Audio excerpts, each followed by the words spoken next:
A pleasure to introduce to you, starting to Nandini's left, Cesar Cello. He is the Zambia Principal Investigator for the HIV/AIDS Monitor and lecturer in the Economics Department at the University of Zambia. Immediately to Cesar's left is Dirce Costa. She is the Mozambique Principal Investigator for the HIV/AIDS Monitor and also a senior economist at Austral Cowie Consulting. And when we were speaking earlier, I thought it was very interesting when Dirce said, you know, I'm an economist working in the private sector, and she bring a particular perspective to that, I think, which is unusual, certainly in health, where most economists are working in the public sector. To Dirce's left is Freddie Zengoba, the Uganda Principal Investigator for the HIV/AIDS Monitor, and a senior research fellow and lecturer at Makerere University School of Public Health. We come then to our government colleagues and friends. Warren Buckingham, Director and Country Program Support in the Office of the Global AIDS Coordinator, also known as PEPFAR, to most of us here in the room. And Warren, I really admire your nickname. I don't know if that's widely used or not, but I thought if I could have grown up with the nickname Buck, I would have given my eye teeth for that. I just think it's terrific.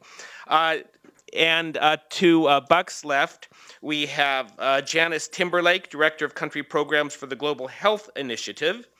And finally, last and certainly not least, Don Schreiber, the Deputy Director for Policy and Communication at the Centers for Disease Control. And as a communication specialist, I was very pleased to see that they put policy and communication right next to each other at the CDC.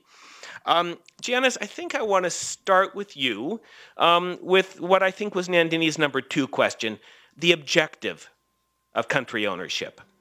And I think that we'll then come to the means and how we know it when we see it. But if you could give us your thoughts on the objective of country ownership, why do we care about this? And push the button on your mic, if you would, please. Thank you. Yeah, thanks so much. Yeah, why do we care about this? This is clearly something. It's an exciting opportunity from a USG policy perspective that we now have the opportunity to move beyond talking the talk to walking the walk.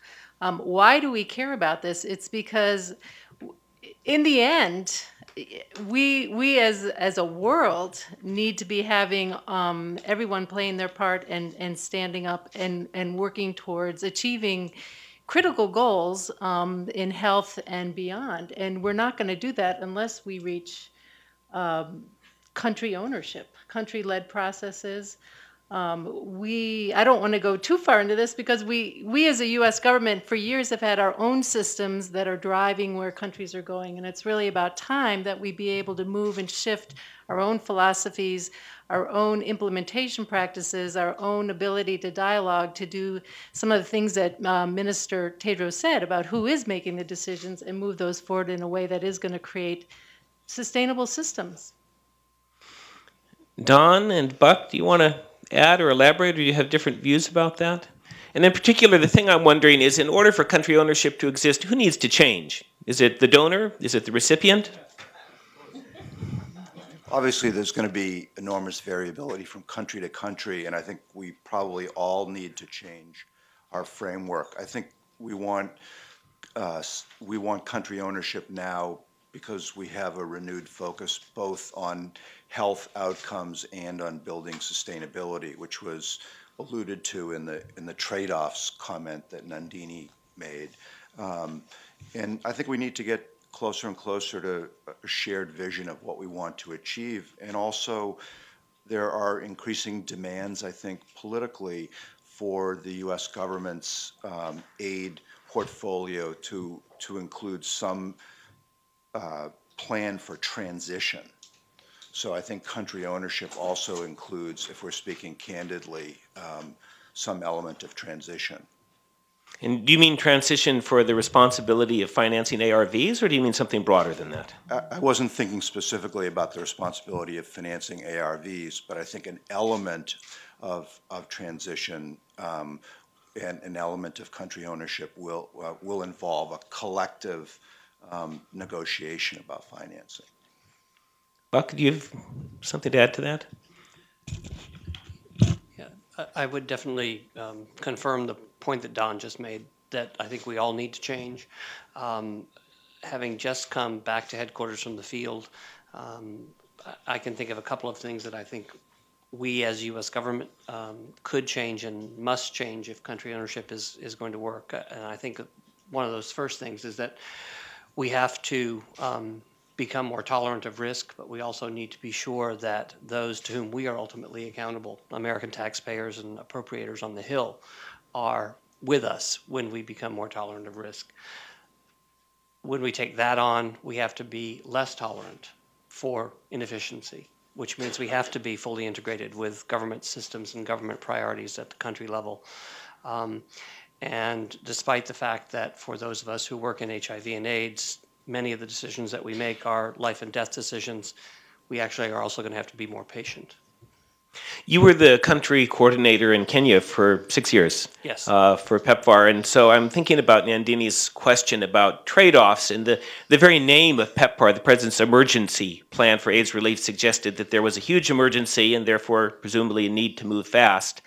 And perhaps you could talk a bit about those trade-offs between, basically in this case, getting the drugs out there and the broader problems that Minister Tedros talked about of setting up parallel structures that ultimately may undermine the capacity to go forward.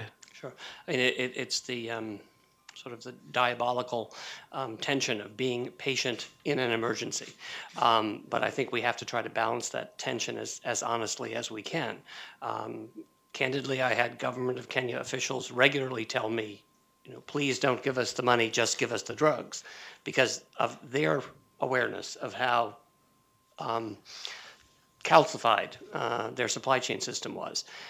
We have to do that for a while, but we can't do that sustainably or indefinitely, so that at the same time that we were bringing in drugs, we also had to be invested in strengthening the systems for the long haul so that over time the government of Kenya could take full responsibility for procuring and distributing the drugs, not necessarily paying for them, but for the actual procurement and distribution. I'm interested in this transition, which perhaps it would have happened anyway, but it coincides also with the change in the administration, this shift from what I guess sort of vertical, top-down emergency, let's get the drugs delivered, to a more, a broader, some might say holistic approach of systems building. Would this have happened regardless of the outcome of the election? Actually, I think it was already well underway toward the end of the previous administration. Ambassador Mark Dybul, who I think many of you in this room know, strongly advocated that countries needed to be developing what were referred to at the beginning as partnership compacts, where we did in fact sit down and engage with our partner government counterparts in a very robust dialogue about shared responsibility and who was going to take lead on what, and what commitments, although we were subsequently advised not to use the word commitment, but what promises we were going to make to each other for the second phase of PEPFAR. So it absolutely started in the previous administration, and I think it has just picked up speed in the last year. Don? Yeah, I mean, I think the PEPFAR reauthorization that had broad bipartisan support sort of laid down a challenge to the executive branch of government, and that was figure out how to support vertical programs while building systems. And I don't want to pretend that there are no trade-offs, but I think we have a pretty clear signal from Congress that they want us to figure out ways to be optimized in both areas. And that's what we're going to try to achieve.